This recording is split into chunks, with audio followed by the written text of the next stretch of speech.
Hi guys, അപ്പം welcome back to നമ്മുടെ പുതിയൊരു വീഡിയോയിലേക്ക് എല്ലാ കൂട്ടുകാർക്കും സ്വാഗതം. അപ്പോൾ ഇന്ന് നമ്മൾ പോകുന്നത് വെച്ചിട്ടുണ്ടെങ്കിൽ മോളെ എയ്ത്തിന് എത്തിക്കാനാണ് പോണത്. മൂകാംബിക ക്ഷേത്രത്തിലാണ് പോകുന്നത്. ബസ്സിനാട്ടോ പോകുന്നത്, കാരണം കാറ് വർക്ക്ഷോപ്പിലായതുകൊണ്ട് ബസ്സിനാണ് പോകുന്നത്. നമ്മൾ വീട്ടിൽ നിന്ന് കുറച്ച് ദൂരമേ ഉള്ളൂ കേട്ടോ മൂകാംബികയിലേക്ക്.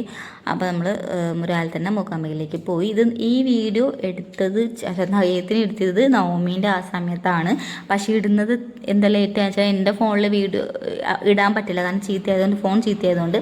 അപ്പം പുതിയ ഫോൺ മേടിച്ചപ്പോൾ ഈ വീഡിയോ ഞാൻ കണ്ടപ്പം ഇത് ഇട്ടേക്കാന്ന് വിചാരിച്ചു, അതാണ്. അപ്പം ഞങ്ങൾ നവമീൻ്റെ അന്നല്ല എഴുതിയത്, പക്ഷെ കുറച്ച് ദിവസം പരിപാടി ഉണ്ടാവുമല്ലോ അമ്പലത്തിൽ.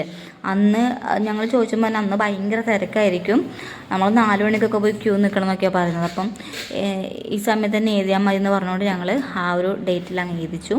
അപ്പോൾ അരിയൊക്കെ നമ്മൾ പുറത്തുനിന്ന് മേടിക്കണം ആ സമയത്ത്. എല്ലാ ദിവസവും ഇങ്ങനെയാണെന്ന് എനിക്കറിയില്ല, എപ്പോൾ പോയാലും അവിടെ അരി ശ്രദ്ധിക്കാം.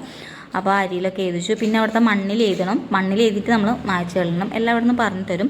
ഈ അരി നമ്മൾ വീട്ടിൽ കൊണ്ടുപോയിട്ട് പായസം വെക്കണം, പാൽപ്പായസമോ ശർക്കര പായസമോ എന്ത് വേണമെങ്കിലും വെക്കണം. പിന്നെ അവിടെ നിന്നൊരു കഷായം തരും നമുക്ക്.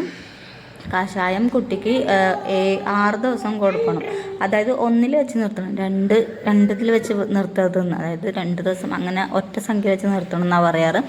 അപ്പോൾ നമുക്കത് മുതിർന്നവർക്കും എല്ലാവർക്കും കുടിക്കാം. അപ്പം സത്യം പറഞ്ഞാൽ അവളത് കുടിച്ചില്ല, എങ്ങനെയൊക്കെ ഞാനും 3 ദിവസം അവളെ കൊണ്ട് കുടിപ്പിച്ചു.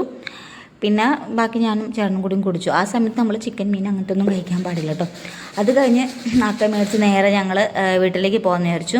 അപ്പോൾ അതേ കളിപ്പാട്ടങ്ങളൊക്കെ കുറേ ഉണ്ട്. അപ്പോൾ അത് കണ്ടാൽ പിന്നെ കുട്ടികൾ അടങ്ങി നിൽക്കില്ലല്ലോ. അപ്പോൾ അത് മേടിച്ചു തരാനുള്ള വാശിയിലായിരുന്നു അവൾ, എനിക്ക് മേടിച്ചു തരാനുള്ള വാശിയിലായിരുന്നു. അപ്പോൾ അതൊക്കെ മേടിച്ചിട്ട് നേരെ ചായ കുടിക്കാൻ വേണ്ടി പോയി. ഇനിയിപ്പം വീട്ടിൽ നിന്ന് രാവിലെ ഇറങ്ങിക്കൊണ്ട് ചായ ഒന്നും ഉണ്ടാക്കിയിട്ടുണ്ടായിരുന്നല്ലോ അവൾ. അപ്പം കഴിച്ചിട്ട് പോകുമെന്ന് വിചാരിച്ചു. അപ്പോൾ അവളെ പറവൂരുള്ള ഉടുപ്പി ഹോട്ടലിൽ മറ്റേ വെജിറ്റേറിയനൊക്കെ കിട്ടുന്ന അവിടെയാണ് കയറിയത്. അപ്പോൾ അവിടെ നിന്ന് പൂരിയും വടയും മസാലക്കറിയും കോഫിയും കഴിച്ചു. നല്ല ടേസ്റ്റ് ഉണ്ടായിരുന്നു, എനിക്ക് ഭയങ്കര ഇഷ്ടമായിട്ടോ ഫുഡൊക്കെ. പിന്നെ അവിടെ നേരെ ഓട്ടോറിക്ഷ വിളിച്ച് നേരെ വീട്ടിലേക്ക് പോയി. അങ്ങനെ ആ ഒരു കടമയും കഴിഞ്ഞു. ഇനിയും വിള അംഗൻവാടിയിൽ കൊണ്ടുവിടണം, അതൊക്കെയാണ് പരിപാടി. അപ്പം ഞങ്ങൾ ചേട്ടൻ്റെ വീട്ടിലേക്കാണ് പോയത്. അപ്പോൾ അവിടെ നിന്ന് അമ്മ പാൽപ്പായസം ഉണ്ടാക്കി, ആ അരി വെച്ച് പാൽപ്പായസം ഉണ്ടാക്കി. ഇതാണ് കഷായം. അപ്പം ഇത് കുറച്ച് ഞാനും ഇതൊക്കെ അറിയണ്ടായിരുന്നു, ഒപ്പം തന്നെ ഞങ്ങൾ കുറച്ച് തീർത്തു. അപ്പം അത് കുടിച്ചു. പിന്നെ പായസം വെച്ച് ഞങ്ങളും കുടിച്ചു. പിന്നെ അപ്പുറത്തുള്ളവർക്കൊക്കെ കുറച്ച് എല്ലാവർക്കും കൊടുത്തു. ഇതാണ് കഷായം കേട്ടോ. ഈ കഷായം എപ്പം വേണം നമുക്ക് പോയാൽ മേടിക്കാൻ പറ്റും എന്നൊന്നും എനിക്കറിയില്ല.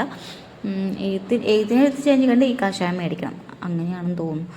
അപ്പം അതൊക്കെ കഴിഞ്ഞ് നേരെ ഞങ്ങൾ പായസമൊക്കെ കുടിച്ച് നേരെ വീട്ടിലേക്ക് തിരിച്ചു വന്നു. അപ്പം ഇതിൻ്റെ ഇവിടെ ഇത്രയുള്ളൂ.